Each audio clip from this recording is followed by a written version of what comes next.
Welcome, everybody. I can see people starting to join. Thank you for coming. My name is Carla Whitaker, and I work for Cal SOAP. We are the California Student Opportunity and Access Program. And this webinar tonight is going to be about financial aid. We'll answer some frequently asked questions about financial aid. I'll explain what it is, the process that you need to go through, and hopefully I can also answer some of your questions. You'll also notice that the chat is disabled for you. Like, we might be putting links in the chat for you to read or click on, but if you have questions, if you could, instead of using the chat, please use the Q&A that you'll probably see at the bottom of your screen. So under Q&A, you can ask a question and you can include your name or you can ask it anonymously, either way. And I have a lead staff member here. Her name is Charmaine. She's going to be helping me field those questions in the Q&A. So she will also be able to stop me and ask the question out loud if it's something that the whole group, that it's pertinent to a lot of us. So we'll be doing that.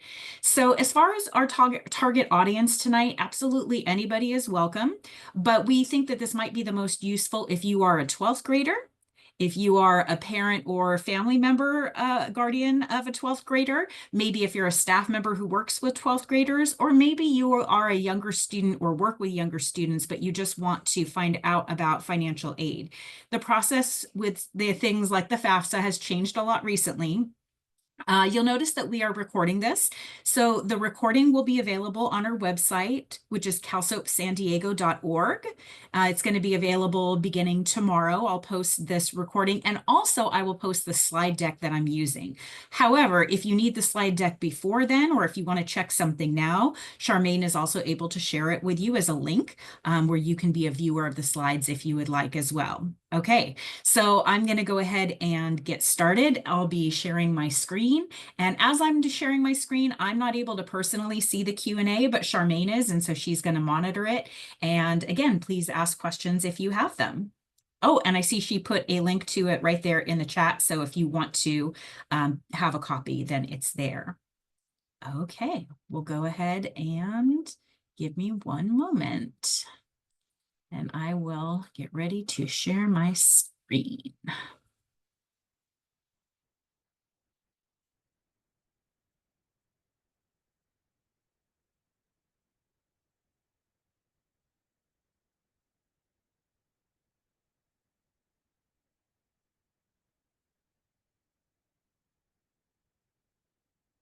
All right, so the information that I have is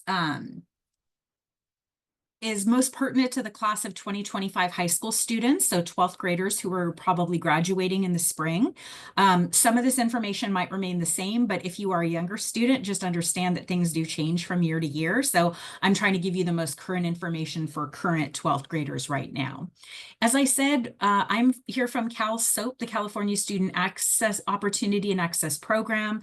There are several of us throughout the state of California. We're here in San Diego and Imperial counties, and everything we do is basically about trying to help students go to college, understand the college going process, and especially to understand financial aid, to fill out their FAFSA or DREAM Act, and to help them with that, as well as various other programs. We're also on social media. We're on X and Facebook at San Diego CalSOAP, and we're on Instagram at CalSOAP San Diego. So feel free to follow us on social media if you do that. I have two slides here that are all helpful links. Again, these are shared in the slide deck, and I will come back to them at the end. Sometimes people want to take a picture of them, or they want to make sure that they have them down, but they're also hyperlinked in the slide deck. So I just want to make sure that you know you'll be leaving with resources. And some of these, like on this page, is a lot of resources on things like majors and college and career exploration. And then you'll see on the next slide, there's a lot of links that are related to financial aid and scholarships. Things like our own CalSOAP San Diego website, we have a scholarships tab, things like Big Future, things like CalKids and FastWeb, San Diego Foundation, and of course, FAFSA and CADAA. Okay. So I'm going to just give some basic overall advice. If you take nothing else away from this presentation, this is the advice that I would like 12th graders to remember. Number one is that the FAFSA or DREAM Act opens December 1st. You can't fill it out yet.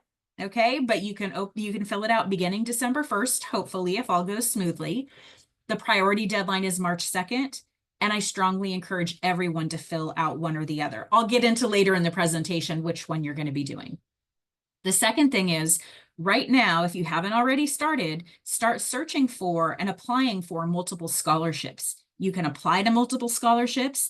If you win or are awarded more than one, you can accept more than one scholarship. You can use them along with financial aid, et cetera. So financial aid from the government and colleges is one thing, but also individual scholarships you can start applying for now, and please do. Also, some of you who might be applying to some out-of-state universities or some private universities, you might find that they require an additional financial aid form called the CSS profile. So just check and see if your universities you're applying to might require that in addition to the FAFSA. They might not. Okay, so what are all the things that put together financial aid? Financial aid is any money given to students pursuing higher education options after high school. However, that doesn't mean it's all gift aid. I know when we think financial aid, we think like grants and scholarships and state aid, and that's true, but financial aid can also include loans, which have to be repaid, and financial aid can also include work study, which the money doesn't have to be repaid, but it does have to be repaid in the sense that the students have a job and the time that they work is in essence earning that money. Okay, so all of those things together, grants, scholarships, loans, work study, all of that together is considered financial aid. And it should be accepted and can be used at various colleges, whether it's a community college, a university, a trade or vocational program, whether it's in-state or out-of-state. Financial aid should be applicable at a lot of different situations. What are some of the sources of where financial aid comes from? First, the federal government, also the state government of the state you're attending college in, the college or university itself. Sometimes private organizations or public organizations might also provide forms of financial aid. All right, I'm going to get into 5 frequently asked questions about financial aid. You might have come here with some of these questions. And again, if we're not answering your questions, or if there's a question you want to ask, please go ahead and put it in the Q&A and we'll do our best to answer it. But these are some of the common ones that we get or issues that commonly arise. Sometimes I hear from families, on paper, we make too much money. Now, we're not rich, but on paper, we know that we're not going to get a lot of aid.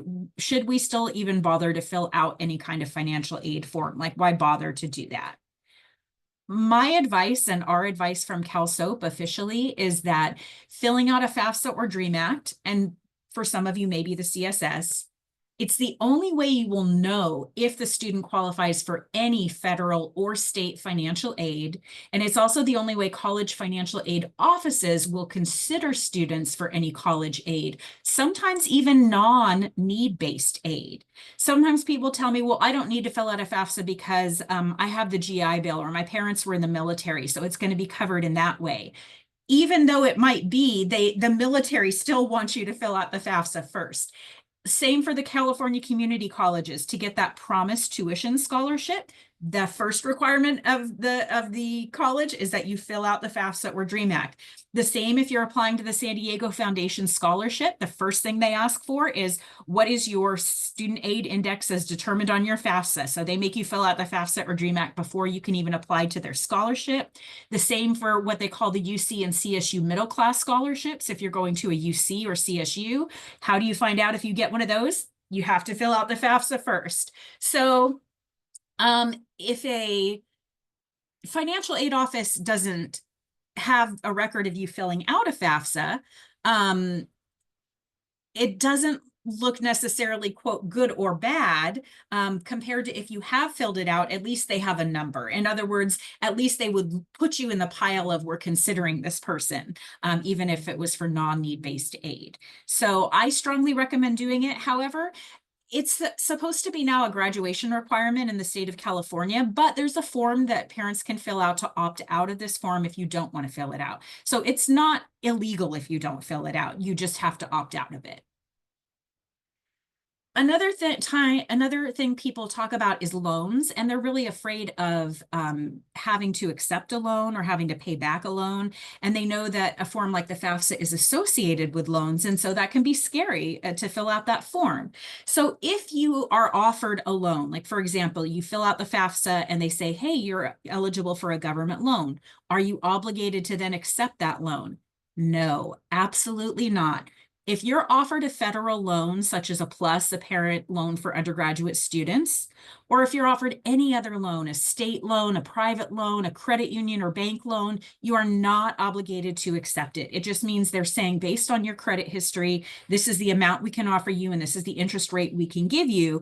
It's always up to you to then decline or accept. Well, I should say it's up to you to accept. If you don't accept, it's automatically not, you don't have a loan until you accept the loan. Can my student accept both grants and scholarships? The answer is yes. Students can accept multiple forms of financial aid simultaneously, and most that I know usually do. Although it is true that if you have a super duper gigantic abundance of scholarship money, it could reduce the amount of grants and other aid you're receiving, but usually not until it would actually exceed the entire cost of attendance for 1 year at that college. So keep in mind, the cost of attendance is not just tuition.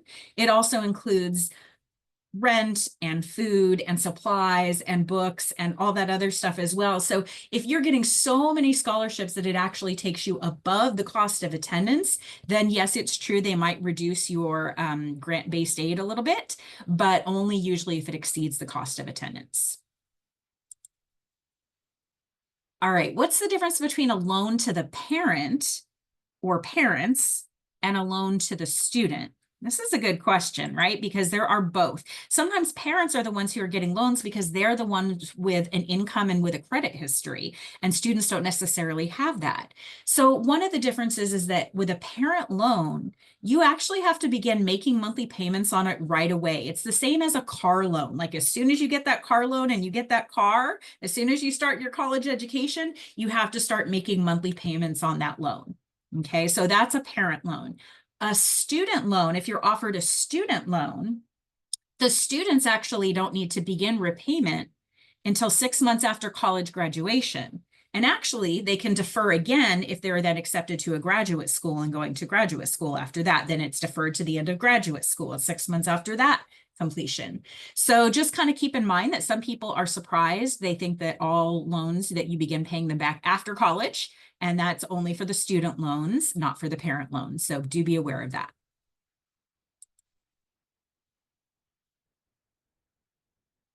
Okay, this is the bottom line, what everybody wants to know. How much financial aid am I going to get to go to the college my student wants to go to? How much is our family going to get?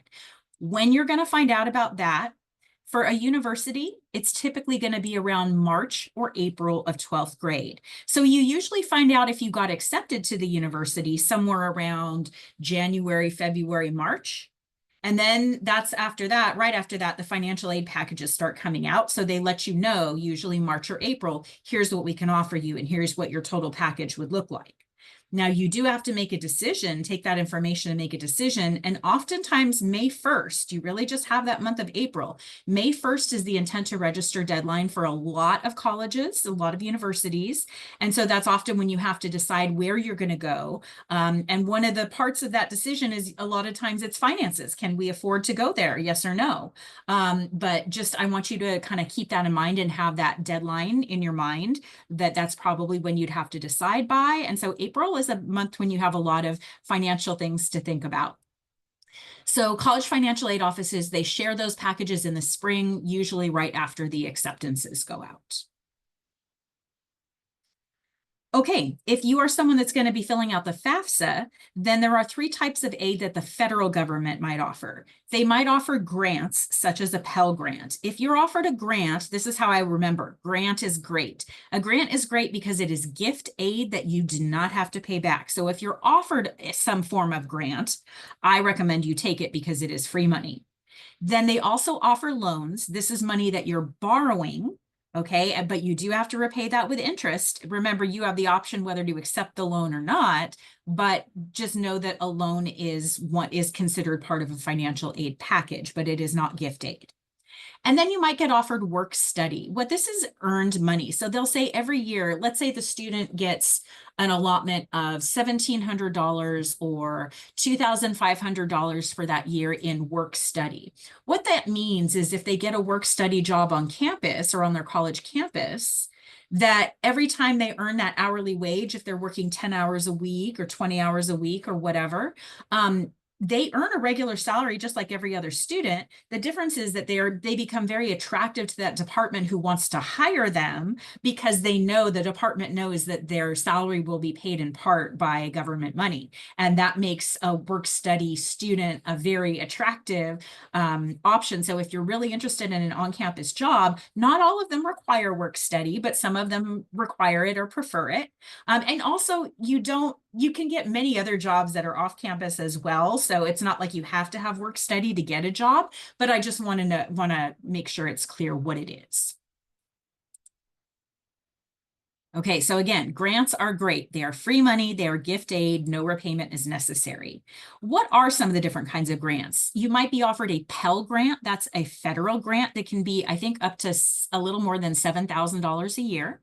If you're going to school in the state of California, you might be offered a Cal Grant. That's for use in a California university. And yes, I do know students who are receiving both of those simultaneously every year for 4 years. If the student was in foster care at some point over the age of 13, like between 13 and 18, then they might also qualify for what's called the Chafee Grant for foster youth. They might also get an EOP Educational Opportunity Grant if they're going to a CSU and applying to the EOP program. And then there's additional state college grants, like UC has something called the Blue and Gold for tuition coverage. The California State Universities have something called the CSUG, the California State University Grant. So how do you apply for all these grants? This is the good news. It's just one form. It's the FAFSA or the DREAM Act. You just fill out that one form, and that's how you find out if you get any of those, any of that aid. It's the same with the Promise Grant. The California community colleges have offered, basically, it covers full tuition for California community colleges for 2 years. Now, tuition is the cost of classes. That doesn't necessarily mean that it covers books and food and rent and transportation and things like that. But as far as the tuition itself, if you are a California resident and you have been for at least 3 years, and you're graduating from high school and you decide to go to a community college for 2 years, your first 2 years of community college, the tuition will be covered by the Promise Grant. As long as you fill out a FAFSA or DREAM Act and apply to that college and, abide by all of their steps in the forms that they want you to fill out, then that is free tuition for your freshman and sophomore year of college. You could then apply to transfer to a 4-year university and finish your junior, senior year there, but the cost savings are pretty amazing in this case. Just wanted to make sure people are aware of that program. Now, scholarships are another form of aid. Now, scholarships, unfortunately, although I wish there was just one form that everyone could fill out and it would figure out how to match you with any scholarship you might be eligible for, there is no such thing. There are as many different applications as there are scholarships. So unfortunately, it's a lot of there might be little local ones or ones that are just for certain students that are maybe their parents work in a certain field, or maybe they want to go into a certain major, or it could be any number of things. Scholarships, though, are a gift. They're like grants. They do not have to be repaid. They can be need-based, but they're not usually only need-based. They could also be, sometimes people call it merit-based or non-needs-based. Like it could be based on academics. It could be based on your achievements or talents. It could be based on your identity, such as it could be for example, it could be a scholarship for girls or for boys. It could be a scholarship for certain ethnicities, certain religions, certain cultural backgrounds. Basically, scholarships, if they come from private money, whoever the private donor is, it's whatever's important to them. So if it's important to them to give a scholarship to someone who shows patriotism, or someone who's involved in community service, or someone who's an athlete, or someone who's a talented musician, it depends. It's what they're giving it for. They get to decide. again, scholarships each require their own application. Every application's a little different and they all have different deadlines and they're all for various amounts. I've seen scholarships for as little as like $50 or $100. I've seen scholarships for as much as $250,000. So they really vary a lot. Okay, so some ways to find scholarships. These days, a great way is to look on social media. Okay, so start following FastWeb on social media. Start following scholarships.com on social media. Also talk to your high school counselor. If you have a college or career center at your high school, talk to them. They might have a list of scholarships they put out on a weekly bulletin or that they have even on a physical poster at school. You might use school district platforms, like there might be a scholarship that anyone in a certain school district is eligible for.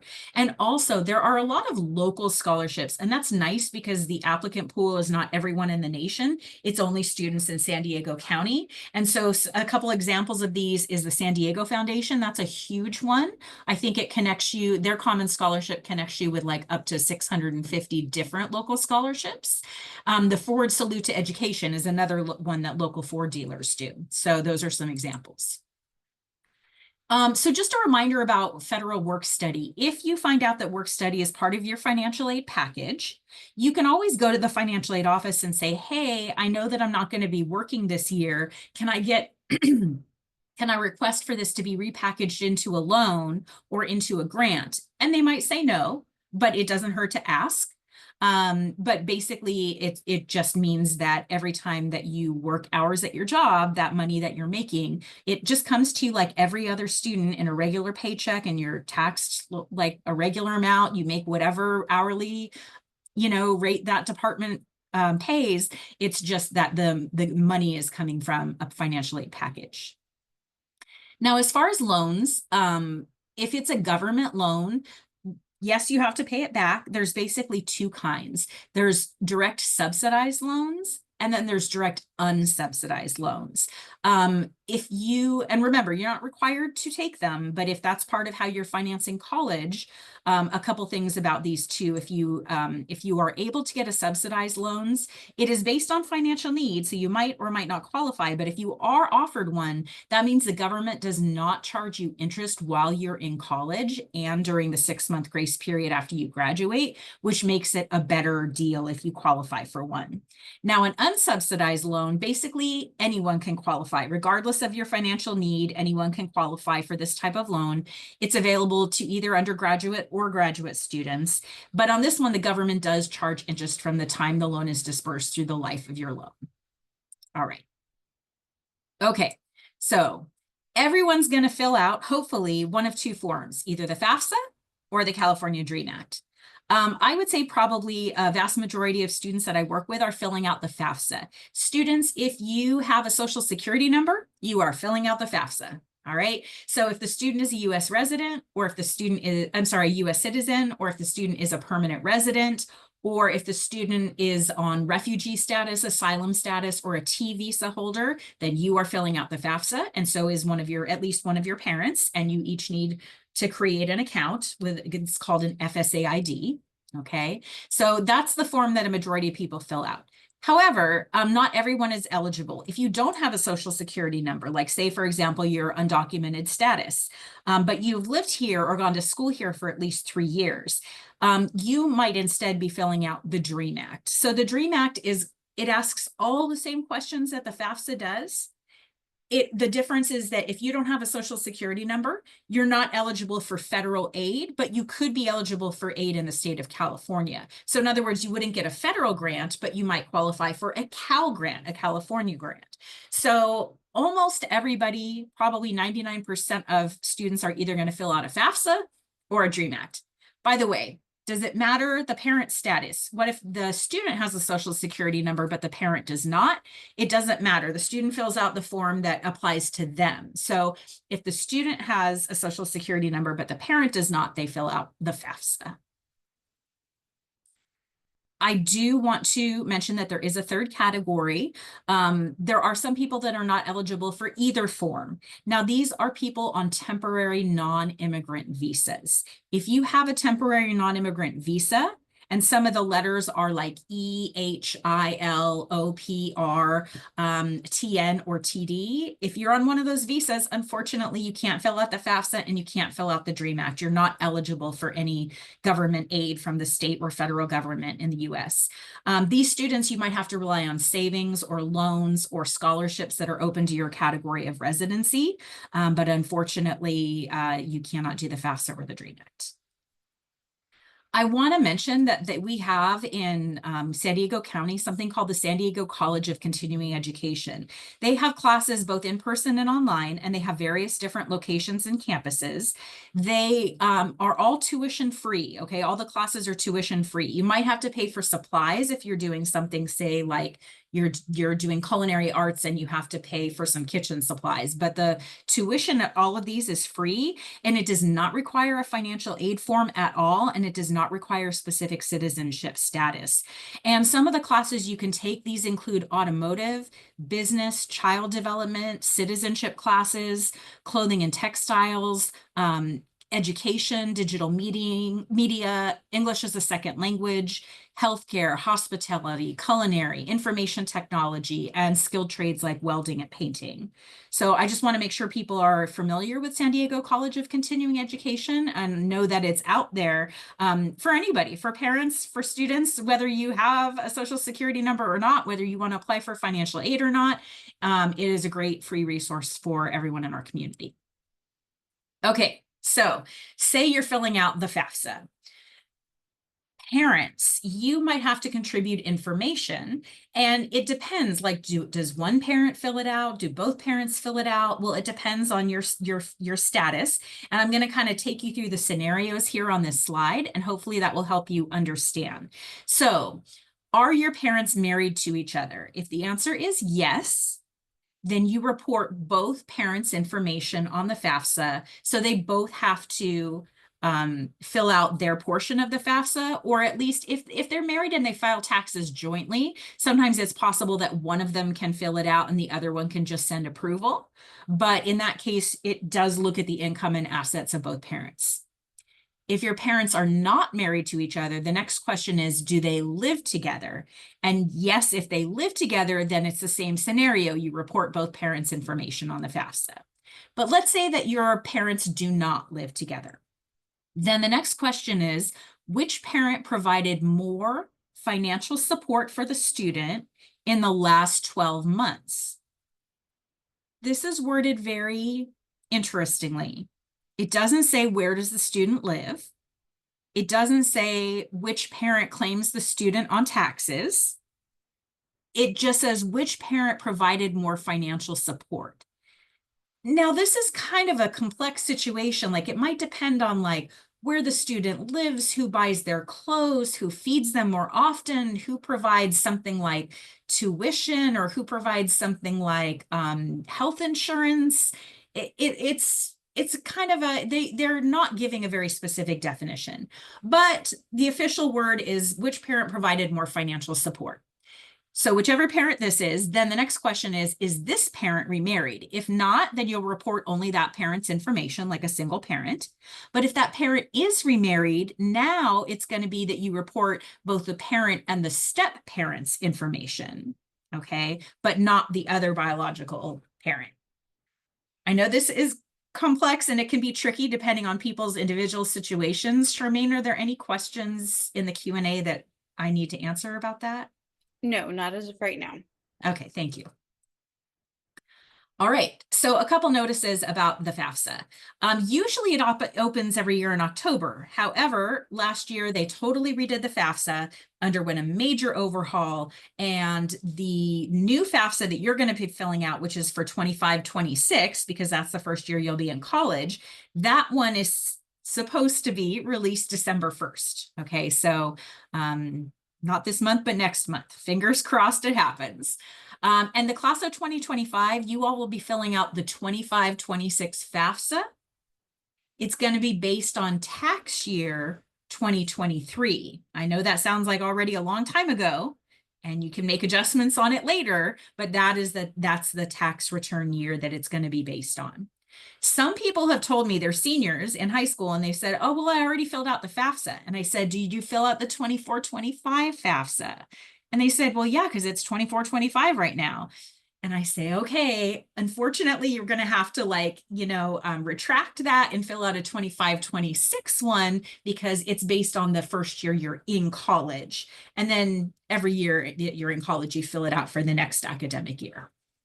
Okay, when is it due? Technically, it remains open all the way through, I think, like September 3rd of next year. But the priority deadline in the state of California is March 2nd of senior year. So I strongly encourage you to make sure that that FAFSA is completed by March 2nd.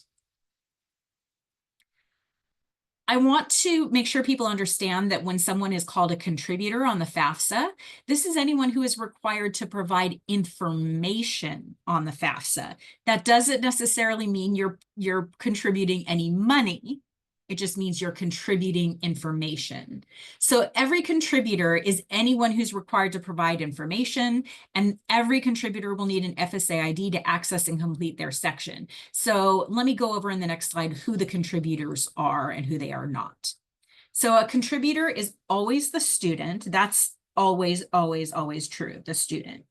Now, if the student is declared independent, and I'll kind of go into some ways that that can happen, they might not need a parent's information.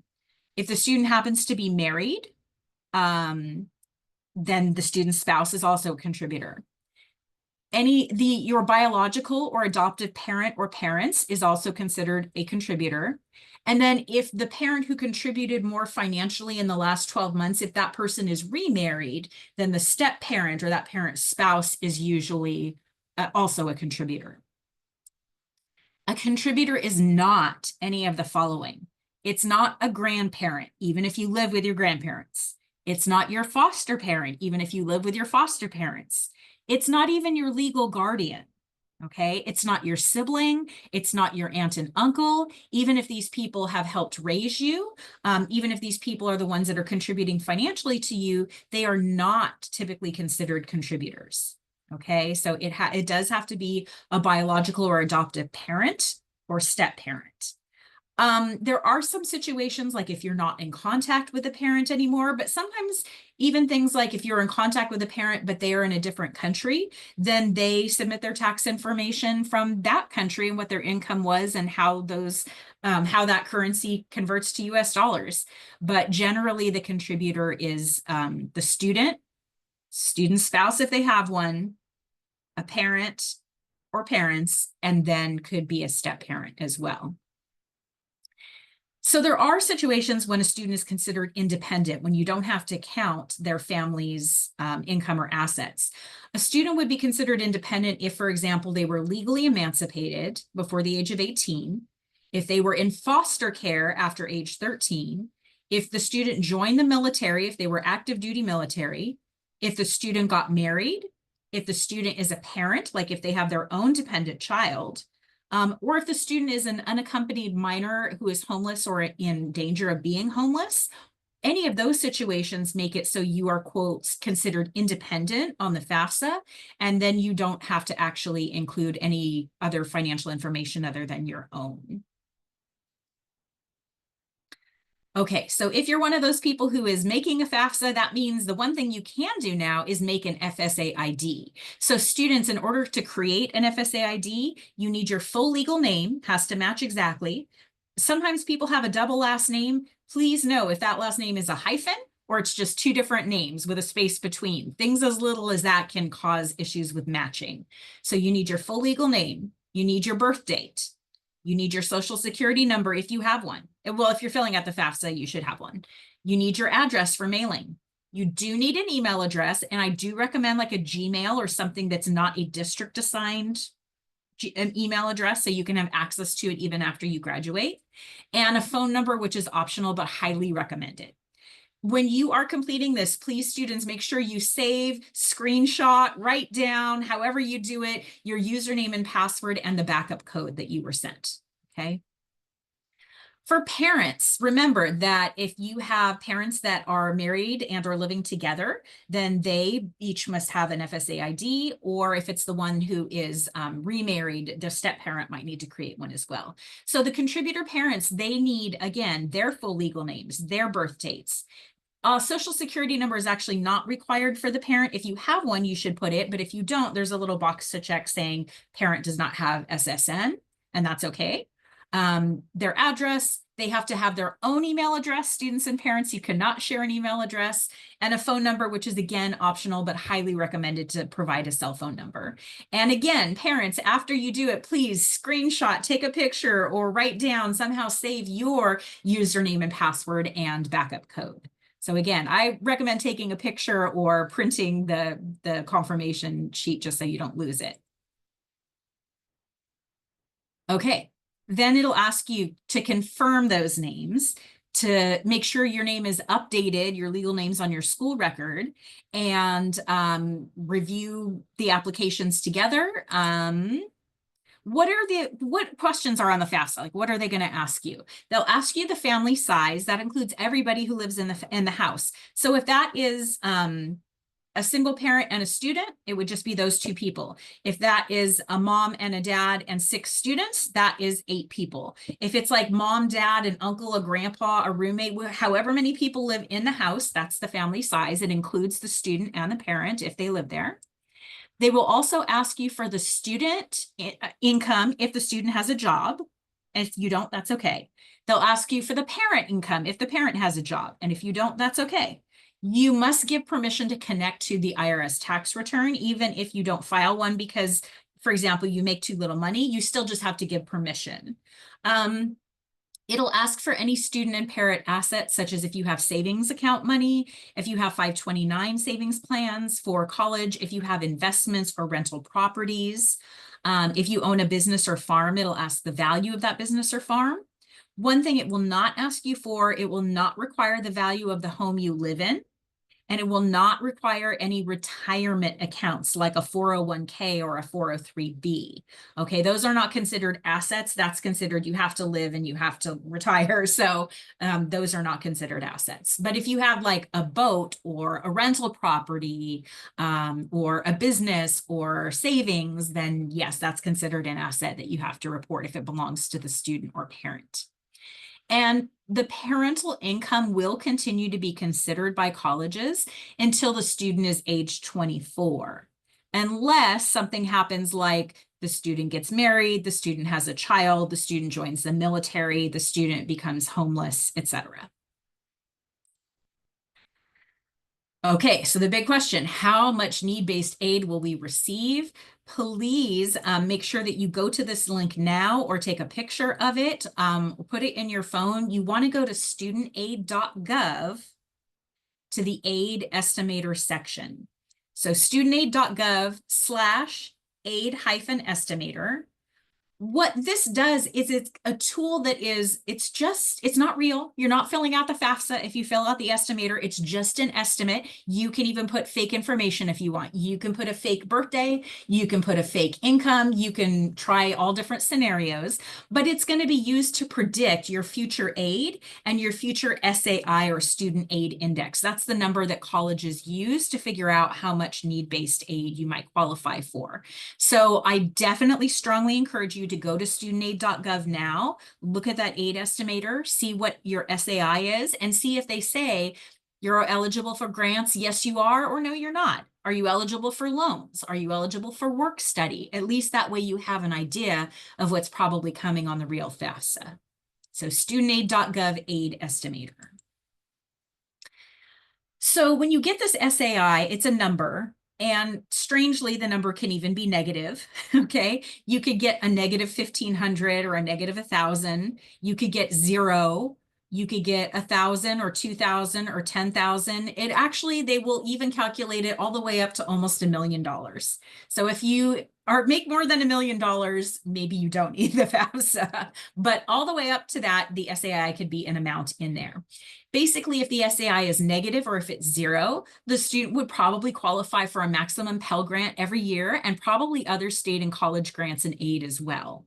If the SAI is anything all the way up to $1,500, that is definitely considered a low-income, high-needs student, and they might qualify for a program like CSU's EOP, and they will probably qualify for a lot of need-based aid.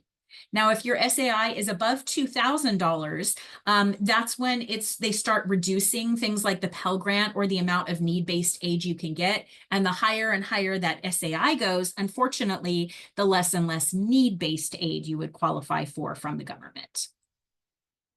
I'll give you just a sample because some people say, well, I'm this size and this is my income. Like what would an SAI be for this family income in this size?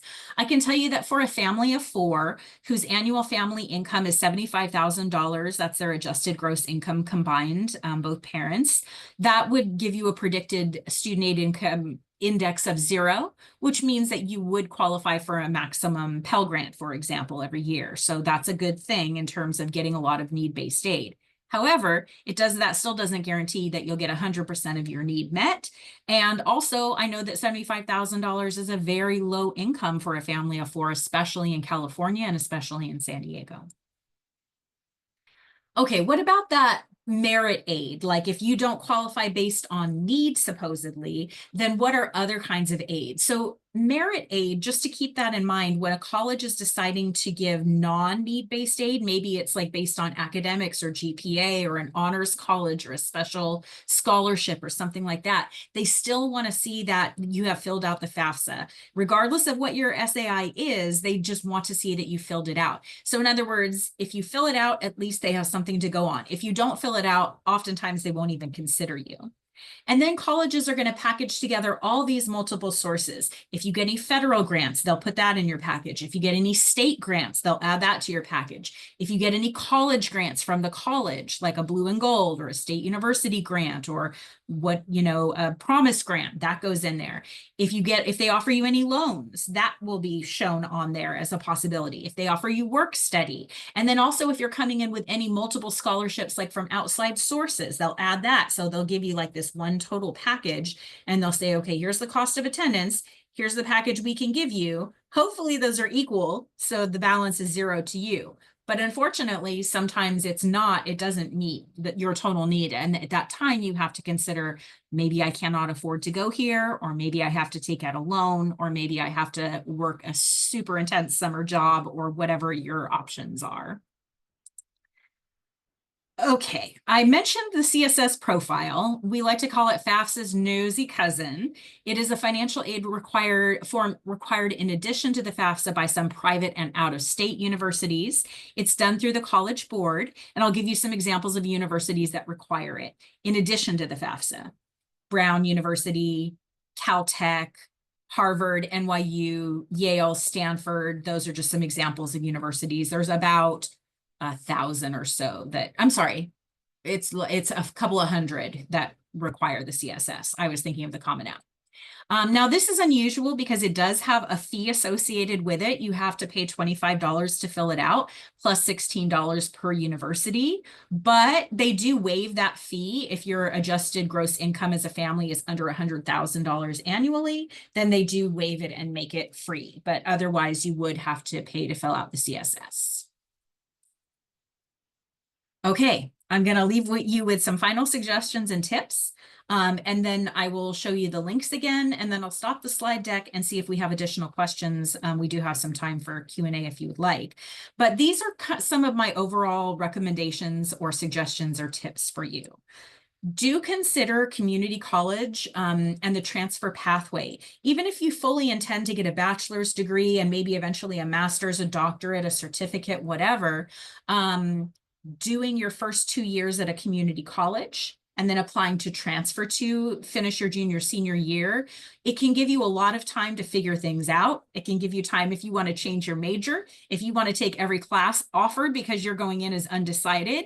And if you want to save a great deal on tuition, then community colleges are, financially speaking, a pretty amazing and incredible deal. And their freshman, sophomore level classes are almost always the exact same general ed that you would be getting at a 4-year university. However, when you go in to register for classes, you have to look up on the website assist.org. and community colleges will help you with that, but it'll say every single class if it's transferable like to a UC or a CSU or a private university. But don't rule that out. I just want to make sure people know that we do have a fantastic community college system, and they all offer transfer to upper division in other universities, even in other states sometimes. So just consider that that is always a possibility that is out there. I also tell families, discuss ROI. This is a business term. What is your return on investment? If you're going to invest a lot in a college education, I'm all for that. But if you are investing in the form of loans that you're going to have to pay back, or if you're investing all your savings, that is emergency savings, you want to make sure that it's worth it, that when the student graduates, they get into a career where they have a job where they can then make up for that investment. Okay. Sometimes you have a major that is not going to necessarily lead to a job that's really lucrative, and sometimes you will. So research careers and find out what you want to do, how much money that career can make, because you want to discuss, if I'm going to invest in this, what is my return on investment? Okay. Discuss as a family whether or not you're going to accept loans. And if you do you have a maximum amount in mind? Like some families sit down and they say, okay, we're willing to accept loans, but our maximum amount that we would accept is $5,000 a year for the 4 years of undergraduate, and that's all we can do. Or maybe they'll say, no, we are not going to do it in a way where we have to take loans, or maybe you will take a ton of loans. I don't know, but that is just something that instead of waiting until May 1st to decide, it's something you can talk about now. I also tell people, consider what is the right fit for you, not just what do you think is your dream school because they're a Big Ten school or they have your favorite basketball team. Maybe it's a super prestigious school. I worked with a girl this summer who had dreamed of going to UCLA, and it had always been her dream school. And she happened to find out that it didn't have the major she wanted. So she had to have a big moment going, wow, am I going to apply to a different major, or am I going to change my dream school?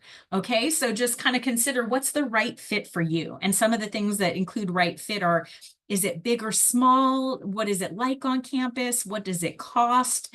And very important, does it have your major? Okay. If you're saving money for college, I personally recommend a 529 savings plan, even though it does have to be reported as an asset, just like a savings account would. The difference is that because it's in a 529 plan, it is tax exempt as long as the student's going to be using it for college related expenses. So say right now as a senior, you're listing it as an asset, but then next year you might only be listing the part of it that you're using to pay for college expenses, and then it becomes an income. That's something to talk about with your tax advisor. But just because the 529 is tax exempt, parents, you probably know what that means and how that can, help you financially. So 529 is technically tax deferred, because you could take it out at any time with a penalty, but it becomes tax exempt if you're using it eventually for college expenses. All right. So Cal Soap, again, we're on Instagram, Facebook, and X. We have a website, calsoapsandiego.org. We have a YouTube channel. We've been just wrapping up our senior jumpstarts, and we did our college fair a couple of weeks ago. We have monthly newsletters. We have Cash for College workshops coming up where we can help you individually fill out a FAFSA or a DREAM Act.